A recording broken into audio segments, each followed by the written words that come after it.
विनंती करतो सुप्रिया पाठक निगडकर यांना की आजचे सत्र सुरू करावे. नमस्कार रसिक हो. मी सुप्रिया निगुडकर.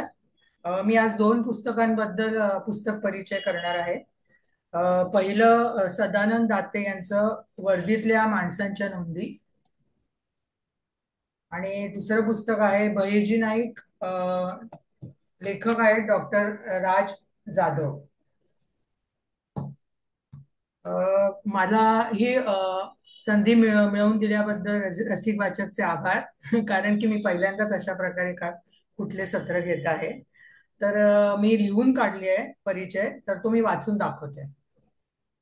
अ, प्रथम स्वतःबद्दल सांगते. मी सुप्रिया निगुडकर. मी सॉफ्टवेअर इंजिनिअरिंग केलं आहे. 9 वर्ष नोकरी केली, पण आता पूर्ण वेळ गृहिणी आहे. अ, मला फार काही वाचनाची आवड नव्हती, पण थोडंफार वाचन चालू होतं. पण रसिक वाचक ग्रुप जॉईन केल्यावर जरा जास्त वाचायला लागले. मला मुख्यतः व्यक्तिचित्र वाचायला जास्त आवडतात. काहीतरी वेगळे करून दाखवणाऱ्या लोकांची चरित्र, समाजसेवक, सैनिक, पोलीस, देशासाठी काम करणाऱ्या व्यक्ती, देश घडवण्यासाठी काम करणाऱ्या व्यक्ती यांची चरित्रे जास्त आवडतात. म्हणूनच मग मी अब्दुल कलाम यांचं अग्निपंख, प्रकाश आमटे यांचे प्रकाशवाटा, बाबा आमटे यांचे ज्वाला आणि फुले, आनंद नाडकर्णी यांचे शहाण्याचा सायकॅट्रिक्स, मीरा बोरवणकरांचे मॅडम कमिशनर ही पुस्तके वाचली. आणि आता माजी IPS अधिकारी सदानंद दाते यांचे वर्दीतल्या माणसांच्या गोष्टी हे पुस्तक वाचले. सदानंद दाते या पोलीस अधिकाऱ्याने 26/11 रोजी आतंकवाद्यांविरुद्ध दाखवलेले कर्तृत्व आपणा सर्वांनाच माहीत आहे. तेव्हापासूनच या मराठी कर्तबगार पोलीस अधिकाऱ्यांच्या बद्दल, त्यांच्या स्वच्छ कारकिर्दीबद्दल जाणून घेण्यात मला फार उत्सुकता होती. त्यात मला हे पुस्तक मागल्याच महिन्यात समाजसेविका पुष्पाताई यांच्या स्टॉलवर सवलतीत मिळालं. सदानंद दाते यांना पाहिल्यानंतर एक प्रसन्न, हसरे, मन मिळावू, उमदे, पण तेवढेच कठोर, कणखर आणि कर्तबगार असे व्यक्तिमत्व आपल्या डोळ्यासमोर उभे राहते. आणि त्याचीच प्रचिती आपल्याला हे पुस्तक वाचताना येते. हे पुस्तक नावाप्रमाणेच निव्वळ त्यांच्या पोलिसी कारकिर्दीबद्दल संयोजित स्वरूपात मांडलं आहे. त्यांनी बजावलेल्या सर्व महत्वाच्या कामगिरींचा संक्षिप्त आढावा त्यांनी या पुस्तकात घेतला आहे. उदाहरणार्थ 26/11चा आतंकवादी हल्ला, तेलगी घोटाळ्या संबंधी चौकशी आणि पाठपुरावा, CBI मधले त्यांचे अनुभव. आपल्या कामाबद्दल गर्व किंवा अतिरेकी कौतुक कुठेही जाणवत नाही. त्यांना 26/11/8च्या दिवशी दाखवलेल्या शौर्याबद्दल राष्ट्रपती पदक मिळाले आहे, पण त्याबद्दल पुस्तकात कुठेही त्यांनी बडेजाव किंवा कसलीही प्रसिद्धी मांडलेली नाही. या पुस्तकाला मुंबईचे माजी कमिशनर JF रिबेरो यांची प्रस्तावना लाभली आहे. त्यात त्यांनी सदानंद दाते यांच्या कामाप्रती आदर व्यक्त करत उत्तम प्रकारे पुस्तकाचा आढावा घेतला आहे. त्यात ते म्हणतात, आजवर अनेक सक्षम अधिकारी न्यायाची आणि सत्याची कास धरण्यात, कायद्याची यथायोग्य अंमलबजावणी करण्यात, कायद्यासमोर सर्वांना समान लेखण्यात कमी पडले आहेत. पण सुदैवाने सदानंद दाते हे अधिकारी असे आहेत ज्यांनी घटनेचा मान राखण्यासाठी आपली शपथ तंतोतंत पाळलेली आहे. सदानंद दाते यांनी राजकीय दबावाच्या अनेक अंधाऱ्या गल्ल्या पार केल्या, त्यामुळेच त्यांना जनतेचं प्रेम मिळालं. हे पुस्तक वाचून तुमच्या लक्षात येईल की त्यांनी सत्याची आणि न्यायाची कास अजिबात न सोडल्यामुळे त्यांना हे शक्य झाले. आपल्या कामाचा गौरव व्हावा अशी त्यांनी कधीच अपेक्षा ठेवली नाही, आणि हेच त्यांच्या यशाचं गमक आहे. पुढे ते लिहितात, सदानंद दाते यांनी आपल्याला मिळालेली कोणतीही नेमणूक स्वीकारण्यास कधीही काकू केलं नाही, आणि तीच त्यांची ताकद आहे. राजकारण्यांद्वारे सरळमार्गी अधिकाऱ्याच्या डोक्यावर सतत बदलीची टांगती तलवार ठेवली जाते, पण दातेंना त्याच कधीही भय वाटलं नाही. त्यामुळेच ते चुकीच्या गोष्टींना नकार देऊ शकले आणि संपूर्ण चमूला पुढे घेऊन जाणारे उत्तम नेतृत्व, चांगल्या कामाचं श्रेय कनिष्ठांनाही देण्याची वृत्ती आदी बद्दलची त्यांची मतं आवर्जून वाचण्यासारखी आहे. पुस्तकाच्या सुरुवातीला त्यांनी आपल्या पोलीस ट्रेनिंग अकॅडमी मधल्या सुरुवातीच्या दिवसांबद्दल लिहिलं आहे. त्यांनी स्वतः वाणिज्य शाखेत पदवी व त्यानंतर कॉस्ट अकाउंटंटची पदवी मिळवली, पण तरीही त्यात कारकीर्द करताना IPS शाखा का निवडली आणि नंतर त्यांना तिथे काय काय शिकायला मिळाले त्याची चर्चा त्यांनी या पुस्तकात केली आहे. त्यांना DIG राधाकृष्णन यांच्याकडून खूप शिकायला मिळालं त्याचा उल्लेख केला आहे. त्यानंतरची प्रत्येक जबाबदारी पार पाडताना त्यांनी हाताखालच्या लोकांकडूनही शिकत राहणं कधीही सोडलं नाही. इतक्या व्यस्त कामाच्या वेळात त्यांनी वाचन चालू ठेवलं. त्यामुळे त्यांच्या कामाच्या स्वरूपात वाचनाचा आणि चिंतनाचा त्यांना कसा आणि किती फायदा झाला हे त्यांनी मुद्दाम नमूद केलं आहे. आपल्या संपूर्ण कारकिर्दीत त्यांनी निभावलेल्या वेगवेगळ्या जबाबदाऱ्या विविध प्रसंगातून छान मांडल्या आहेत. भंडारा जिल्ह्यातील नक्षलवादाविरुद्ध केलेली कामगिरी, वर्धा जिल्ह्यातील दारूबंदी असताना सुद्धा अवैध दारू विक्रीच्या विरोधात त्यांनी उघडलेली मोहीम, पोलीस भरतीमधील भ्रष्टाचाराला न जुमानता प्रामाणिकपणे पोलिसांच्या त्यांच्या त्यांच्या कुवतीप्रमाणे केलेली पोलीस भरती, मुंबईत CBI मध्ये असताना तेलगी स्टॅम्प घोटाळ्याचा केलेला पाठपुरावा, एका परदेशी विद्यार्थिनीवर झालेल्या बलात्काराची चौकशी आणि गुन्हेगाराला अटक. पोलीस सेवेत राहूनही माणुसकी जपता येते. वाईट परिस्थिती असली तरी दृढ निश्चयाने आणि प्रयत्नांनी त्यात बदल घडवता येतो हे त्यांनी अनुभवातून मांडले आहे. CBI मध्ये गेल्यावर त्यांनी तपास कामावरील देखरेख या विषयावर PhD केली. काम सांभाळून संशोधन आणि अभ्यास केला. तसेच त्यानंतर त्यांनी फुल ब्राईट कार्यक्रमाअंतर्गत हम्फ्री फेलोशिप मिळवली. त्यानिमित्ताने त्यांचे अमेरिकेत मिनिसोटा विद्यापीठात 1 वर्ष राहणे झाले. त्यावेळेचे त्यांचे अनुभव त्यांनी वेगवेगळ्या प्रसंगातून मांडले आहेत. तसेच महत्वाच्या व्यक्तींना झेड सेक्युरिटी देताना करावी लागणारी धावपळ, सण उत्सवाच्या वेळी मुंबई पुणे यासारख्या मोठ्या शहरात ठेवावा लागणारा बंदोबस्त, महत्वाच्या प्रसंगी दंगली आणि गोंधळ होऊ नये म्हणून घेतलेली दक्षता, जसे की बाळासाहेब ठाकरे यांच्या विधीच्या वेळी केलेली सुरक्षा व्यवस्था, 26/11 रोजी झालेल्या आतंकवाद्याच्या हल्ल्यात त्यांनी केलेला प्रतिकार, अशा विविध प्रसंगांचे विस्तृत वर्णन केले आहे. 2008 साली झालेल्या हल्ल्यानंतर परत असा बाका प्रसंग आला तर पोलीस दल सतर्क राहावे आणि त्यांचा यथायोग्य सामना करता यावा म्हणून उभारण्यात आलेल्या फोर्स 1 आणि जलद प्रतिकार पथक यांची निर्मिती आणि जडणघडण कशी केली त्याचे विस्तृत विवेचन दाते यांनी उत्तमरित्या मांडले आहे. त्यातून त्यांची योजनाबद्ध कार्यपद्धती, त्यांनी नवीन प्रकारच्या गुन्हेगारी साहित्याविषयी गोळा केलेली माहिती, त्याविरुद्ध प्रतिकार करण्यासाठी पोलीस दलाला प्रशिक्षण देण्यासाठी त्यांनी केलेले संयोजन, घेतलेली कठोर मेहनत यासारखे अनेक गुण आपल्या लक्षात येतात. पुढे एका प्रकरणात त्यांनी पोलीस दलातील भ्रष्टाचार आणि त्याविरुद्ध त्यांचा संघर्ष आणि वेगवेगळ्या कार्यक्षेत्रात काम करताना त्यांचे आलेले त्यांना अनुभव व्यक्त केले आहेत. शेवटच्या प्रकरणात कायद्याचं राज्य बळकट होण्यासाठी आपल्याला पोलीस दलात कोणत्या कोणत्या सुधारणा कराव्या लागतील, आपले दृष्टिकोन कसे बदलावे लागतील याची सांगोपांग चर्चा केली आहे. एकंदरीत पुस्तक वाचून आपल्याला पोलीस दलातील सर्वसाधारण कारभार कसा चालतो त्याचा साध्या भाषेत आढावा घेता येतो. पोलीस खात्यातील तरुण उमेदवार तसेच त्यांचे वरिष्ठ या सर्वांनीच हे पुस्तक वाचायलाच हवं. JF रिबेरो यांच्या मताप्रमाणे तरुण पोलीस अधिकाऱ्यांनी हे लक्षात घ्यायला हवं की जनतेचं लक्ष वेधून घेण्यासाठी कोणतीही हिरोगिरी करण्याची ना आवश्यकता असते ना तसं करणं श्रेयस्कर ठरतं.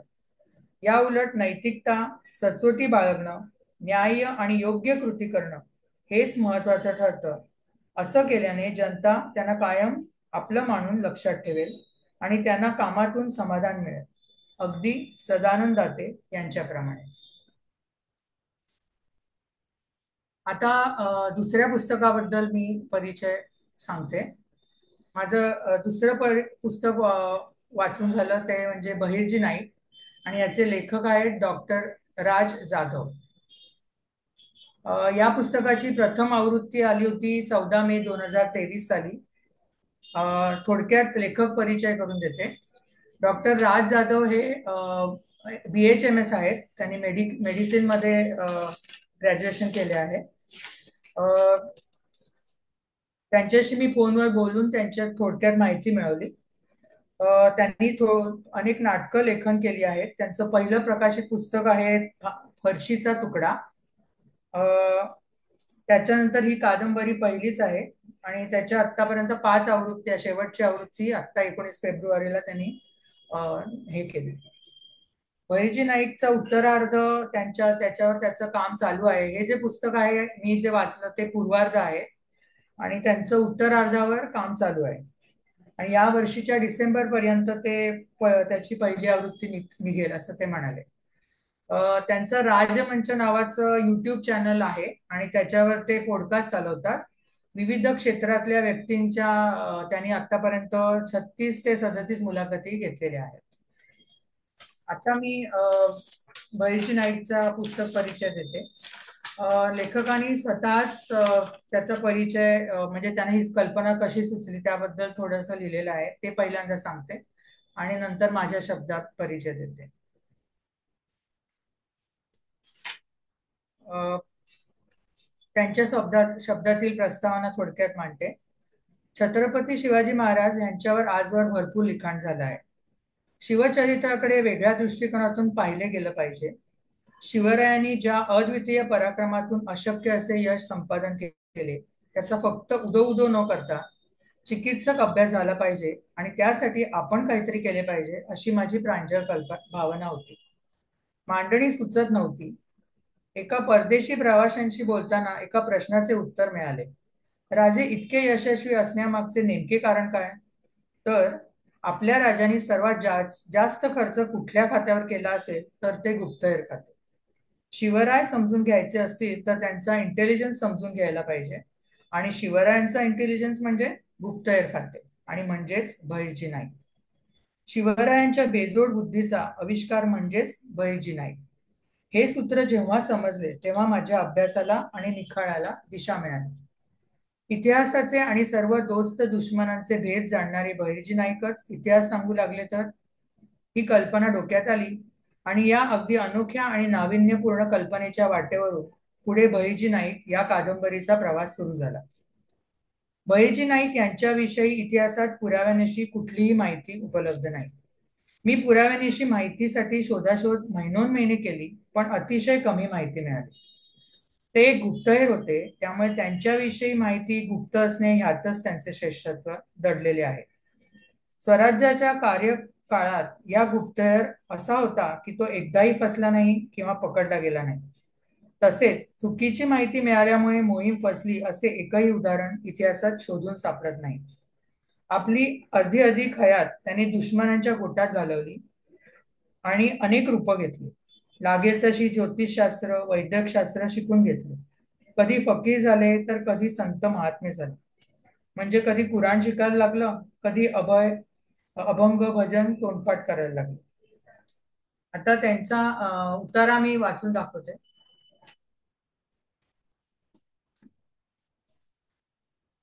3000 गुप्तहेरांचे यशस्वी व्यवस्थापन करणे, त्यांची आचारसंहिता ठरवणे, कमालीची गुप्तता राखणे, जीवावर खेळून अचूक माहिती काढणे, ती योग्य वेळेत शिवरायांना पोहोचवणे, शत्रूंचे हेर शोधणे, त्यांचे परिपत्य करणे, दुश्मनासहित घरच्या लोकांवर सुद्धा तेवढीच नजर ठेवणे आणि आप्तेष्टांचे कुटील कारस्थान प्रकाशात आणून शिवरायांना वेळेआधी सावध करणे. किती अवघड मोहिमा या सर्व! 3000हून अधिक हेरांचे जाळे संपूर्ण हिंदुस्थानभर पसरवून संपूर्ण हिंदुस्थानच शिवरायांच्या बुद्धिबळाच्या पटावर मांडणारे बहिर्जी नाईक म्हणजे त्यावेळी शिवरायांचे गुगल सर्च इंजिन होते असंच म्हणावं लागेल. नाना कला, निरनिराळ्या विद्या, बेजोड बुद्धिचातुर्य, कमाल प्रसंगावधान, अद्वितीय पराक्रम, पराकोटीचा विश्वास, तंतोतंत नियोजन हे सर्व साधल्याशिवाय बहिर्जी नाईक होणे म्हणजे निव्वळ दुरापास्त. असा गुणसमुच्चय एका व्यक्तीच्या ठायी असणे निव्वळ अशक्य. म्हणूनच बहिर्जी नाईकांना सामान्य माणूस म्हणावे की नाही हा प्रश्न माझ्यासारखाच तुम्हालाही वाचताना वेळोवेळी पडत राहील. अशा असामान्य व्यक्तिमत्वावर आणि बहुआयामी व्यक्तिमत्वाच्या नजरेतून शिवचरित्रावर विस्तृत कादंबरी लिहिणे म्हणजे शिवधनुष्य पेलण्यासारखे आहे. 3 वर्ष निरंतर अभ्यास, सातत्य आणि सचोटी राखून हे शिवधनुष्य पेलण्याची मी यथाशक्ती प्रयत्न केलेला आहे. या प्रयत्नात कितपत यशस्वी झालो याचा निवाडा तुम्ही मायबाप वाचकांच्या दरबारीच होऊ द्या. ही त्यांनी लिहिलेली प्रस्तावना. आता मी पुस्तक परिचय माझ्या शब्दात सांगतो.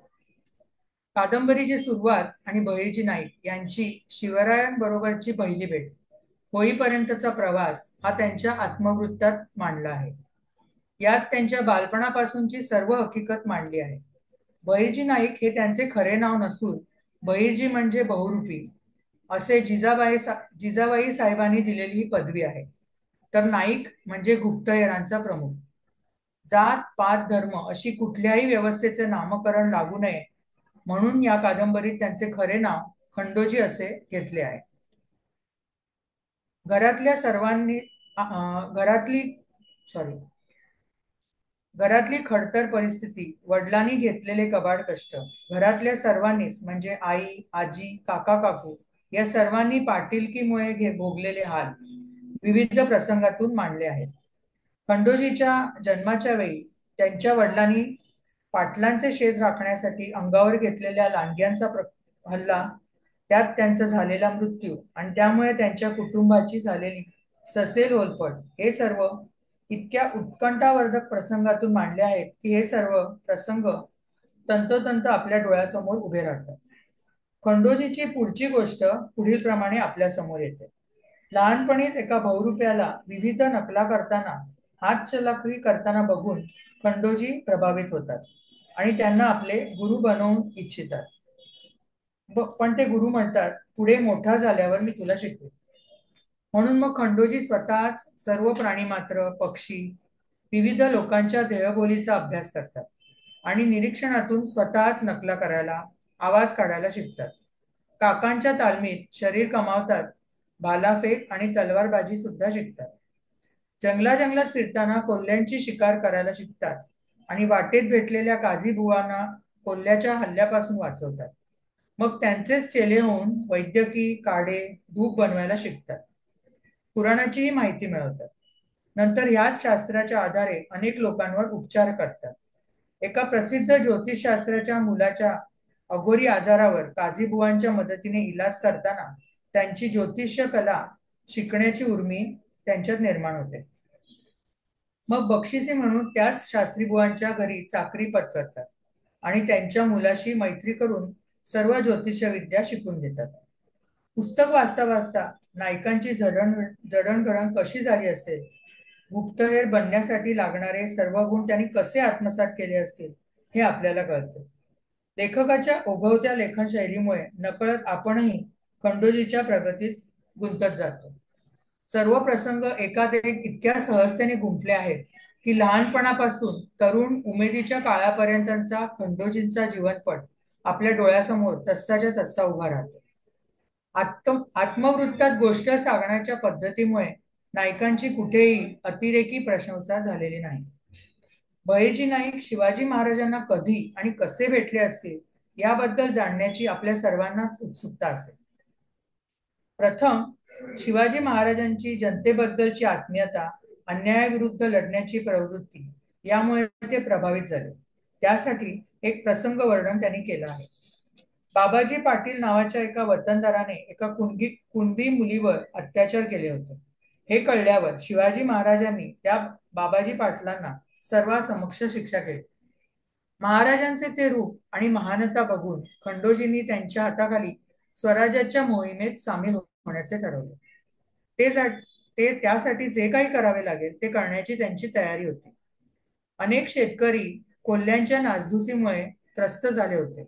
म्हणून मग महाराजांनी फरमान काढले होते, जो कोल्ह्यांना मारून त्यांच्या शेपट्या आणून देईल त्यांना सोन्याचे कडे देण्यात येईल. खंडोजींनी या संधीचा फायदा उठवायचं ठरवलं. जंगलात जाऊन कोल्ह्यांच्या टोळ्या शोधून काढल्या व 6 कोल्ह्यांना मारून त्यांच्या शेपट्या महाराजांपुढे सादर केल्या. महाराज एवढ्या शेपट्या बघून आश्चर्यचकित झाले व त्यांनी सोन्याचे कडे देऊ केले. मग खंडोजी त्यांना म्हणाले, आम्हाला सोन्याचे कडे नको, त्याऐवजी आम्हाला तुमच्याकडे चाकरीची संधी द्या. पुढे खंडोजींनी महाराज व मावळ्यांबरोबर गनिमी काव्याचा सराव करताना त्यांना पाहिलं. मग खूण म्हणून हुबेहूब मोराचा आवाज काढला. त्यावर महाराजांनी त्यांना त्यांच्याकडनं जाणून घेतले की त्यांना कुठल्या कुठल्या कला येतात. त्यांचे विविध गुण पाहून राजानेच त्यांना मग आपल्या मावळ सेनेत सामील व्हायची विनंती केली. आणि अशा तऱ्हेने खंडोजी महाराजांकडे रुजू झाले. महाराजांकडील मावळ सेनेत सामील झाल्यानंतर बहिर्जी नाईक पर्यंतचा प्रवास खालीलप्रमाणे झाला. स्वराज्याचा पहिला किल्ला रोहिडेश्वर घ्यायचा ठरला, कारण तिथेच सर्व मावळ्यांबरोबर शिवरायांनी स्वराज्याची शपथ घेतली होती. त्यावेळी कमीत कमी मावळ्यांबरोबर किल्ला सर करता यावा यासाठी संपूर्ण किल्ल्याची माहिती काढण्याची जबाबदारी खंडोजींना देण्यात आली. आणि किल्ला शेकारून घ्यायचा या कामाच्या निमित्ताने खंडोजी किल्लेदाराबरोबर सर्व किल्ल्याचे निरीक्षण करून आले. त्यामुळे पहिलाच किल्ला महाराजांनी एका दिवसात काबीज करू शकले. स्वराज्याच्या मोहिमेत लढाई करण्यासाठी अनेक मावळे सामील होऊ लागले. स्वराज्य टिकवायचे, प्रशासन चालवायचे, फौज उभी करायची, त्याच्यासाठी हत्याराची निर्मिती करायची, या सर्वांसाठी मोठे भांडवल लागणार होते. त्यासाठी आऊसाहेबांनी नाना मोसेखोरे आणि खंडोजी यांना गुप्तधन, खजिने, वतनदारांनी कुठे लपवले आहेत त्याचा शोध घ्यायला सांगितला. विविध गडकिल्ले यांची खबर काढताना खंडोजींना कळले की तोरणा किल्ल्यावर भरपूर खजिना लपवून ठेवला आहे. मग त्या किल्ल्याची खंडोजींनी सर्व माहिती पायरेकऱ्या करून शोधून काढली. पुढे किल्लेदाराची बेगम मरणाला टेकली होती हे कळल्यावर खंडोजीने लगेच फकीराचे रूप घेतले आणि दबादारू करण्याच्या बहाण्याने किल्ल्यात प्रवेश मिळवला. सर्व किल्ल्याची पाहणी केली आणि खजिना कुठे ठेवला असेल त्याचा सुराग लावला. किल्ला जिंकण्याच्या दृष्टीने सैनिक किती आहेत, तोफा किती आहेत, दारुगोळा किती आहे, या सर्व गोष्टींची त्यांनी माहिती काढली. किल्ल्याकडे जाणारे सर्व मार्ग खंडोजींनी लक्षात ठेवले आणि ही सर्व माहिती महाराजांपुढे सादर केली. आणि पुढे ह्याच माहितीच्या आधारे फक्त 300 मावळ्यांच्या जोरावर महाराजांनी तोरणागड म्हणजेच प्रचंडगड ह्याच्यावर आपला भगवा फडकवला. हे प्रकरण वाचताना आपल्याला खंडोजींचे विविध गुण कळतात.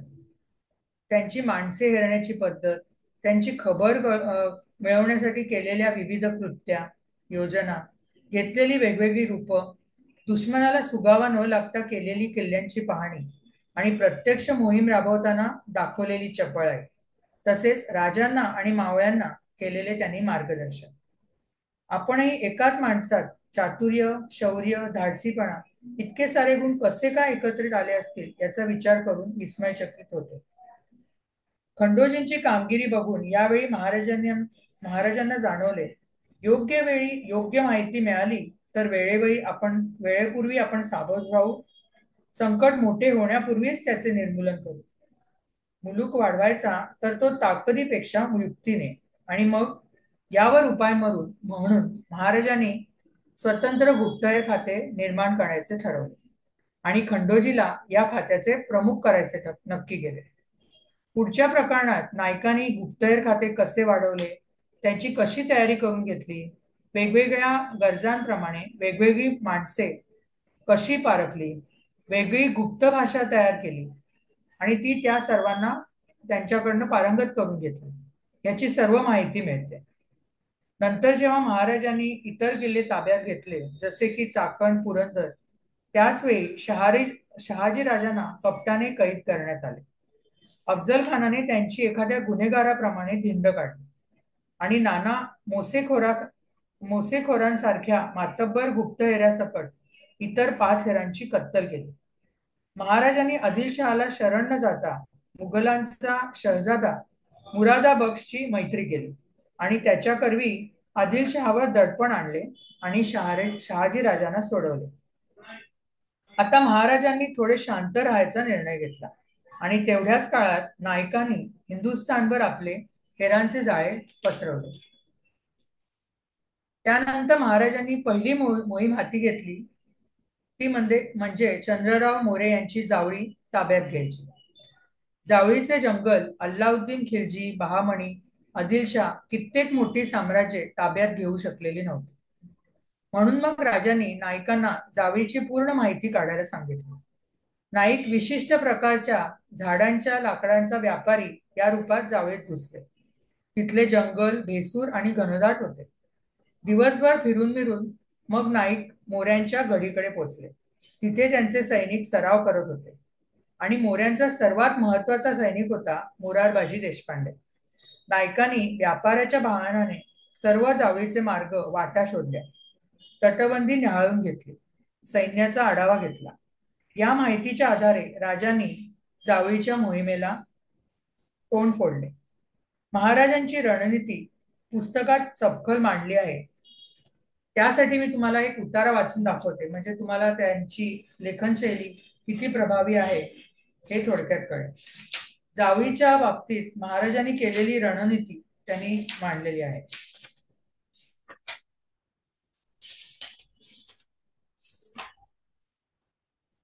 राजांनी जावळीच्या मोहिमेला तोंड फोडले. चंद्ररावाचे आव्हान स्वीकारून त्याला धडा शिकवण्यासाठी राजे स्वतः जावळीत उतरणार होते. सर्वांनी राजांना खुद्द तुम्ही येऊ नये अशी विनंती केली, परंतु राजे कोणाचेच ऐकणार नव्हते. कुठे फौज पाठवायची, कुठे जातीनिशी उभे राहायचे हे राजे उत्तमरित्या जाणून होते. चंद्ररावाने खुद्द राजांचा स्वाभिमान दुखावला होता. त्याचा गर्व मातीत मिसळायला राजे स्वतःच त्याच्यावर चालून जाणार होते. जावळी घेण्यासाठी राजांनी जबरदस्त योजना बनवली. एकाच वेळी 5 तुकड्या जावळीत घुसणार होत्या.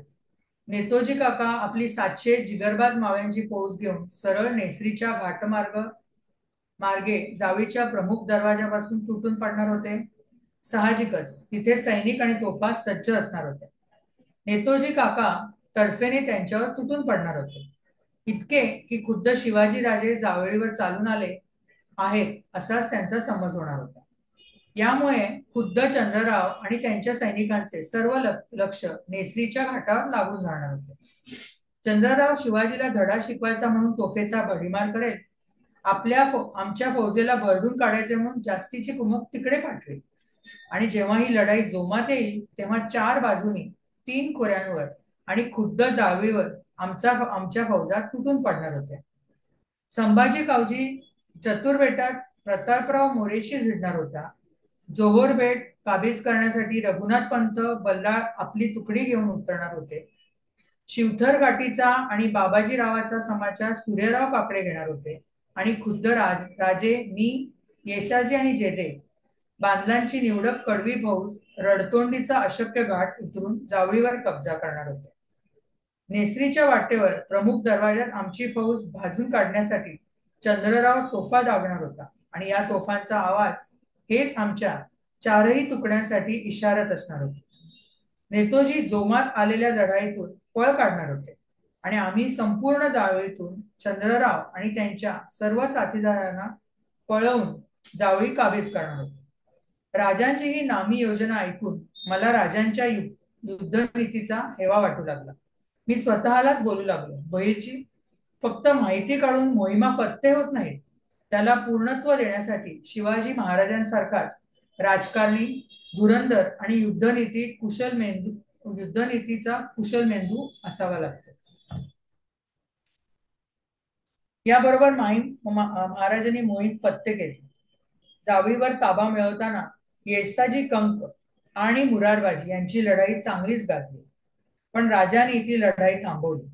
मुरारबाजींना आपल्या सैन्यात सामील होण्यासाठी समजावले.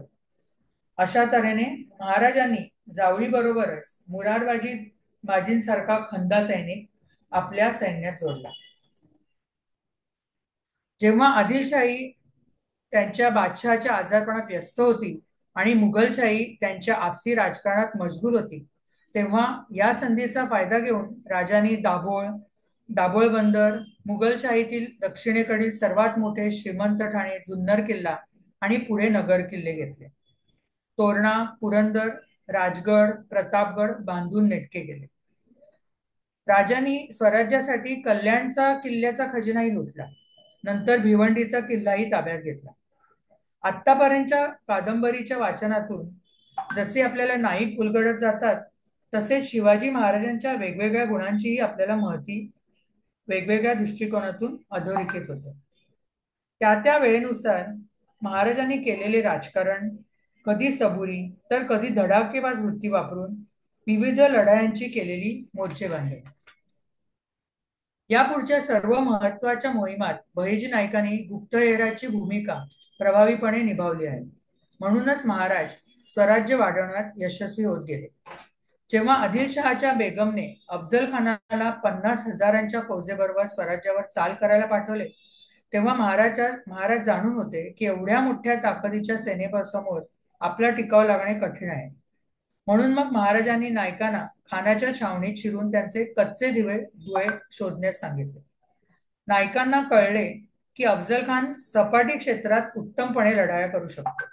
त्याला स्वतःच्या कर्तृत्वाचा गर्व होता आणि ह्याची तोड म्हणून महाराजांनी ठरवले की त्याचे गर्वहरण करायचे.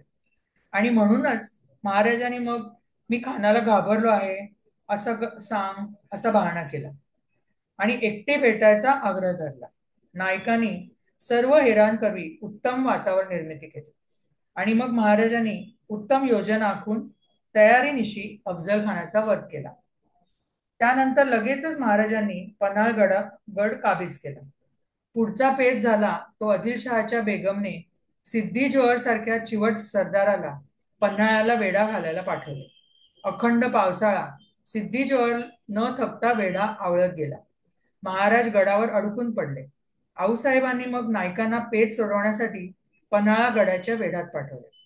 नाईक आपल्या हेरांकरवी गडावरून उतार व्हायचे मार्ग शोधत होते आणि शिवा नावाचा हुबेहूब महाराजांसारखा दिसणारा पहारेकरी त्यांना सापडला. याच शिवाच्या मदतीने महाराजांनी सिद्धी जोहरला गुंगारा दिला. बाजी घोरपड्यांनी सैन्य रोखून धरले आणि महाराज विशाळगडावर गेले. पुढेही शाहिस्ते खानाला शह देताना आणि सुरतेची लूट करताना महाराजांनी नाईकांच्या हेरगिरीचा पुरेपूर फायदा उठवला आहे. लेखकाने प्रत्येक मोहीम बारीक सारीक तपशिलासह अतिशय सुंदररित्या रंगवली आहे. कादंबरी स्वरूपातील ही कथा बहिर्जी नाईक आणि शिवाजी महाराज यांच्या जोडीच्या करामती, मेहनत प्रामाणिकपणे मांडते. जवळजवळ 660 पानांचे हे पुस्तक शिवाजी महाराजांच्या आग्र्याहून सुटका या प्रकरणापर्यंत नाईकांच्या हेरगिरीचे उत्तमोत्तम प्रयोग, नमुने यांची दखल घेते. जवळजवळ महिनाभर मला या कादंबरीने शिवाजी महाराजांच्या इतिहासात गुंतवून ठेवले. लेखक डॉक्टर राज जाधव यांचे या पुस्तकाची ही प्रथम आवृत्ती वर्षभरापूर्वीच आलेली आहे. हा केवळ पूर्वार्ध आहे. उत्तरार्धाबद्दल उत्सुकता आहे. लेखकाबद्दल, त्यांच्या इतर लिखाणाबद्दल माहिती मिळाली नाही तरी त्यांची वाचकांना खिळवून ठेवणारी ओघवती लेखनशैली या पुस्तकाला एखाद्या चित्रपटासाठी उत्तम पटकथा देऊ शकेल असे मला निश्चितपणे वाटते. नमस्कार.